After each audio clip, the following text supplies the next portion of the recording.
Гледаме една кулминација, едно кресчендо на една епизода која што започна пред неколку месеци, а тоа стартуваше со промени, односно партиски упад во делот на второстепените комисии, регулаторните тела, Советот за граѓански надзор над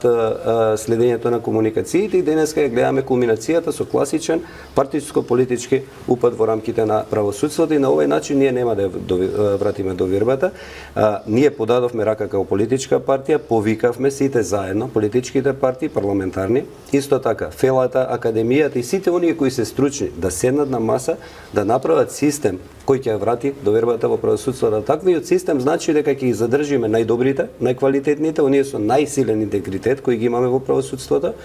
и нив ќе им гарантираме дека нема да трпат нити политички притисок, нити било каков друг притисок при нивното одлучување, туку ќе одлучуваат само согласно закон и паралелно да пробаме да ги мотивираме сите оние од приватната фела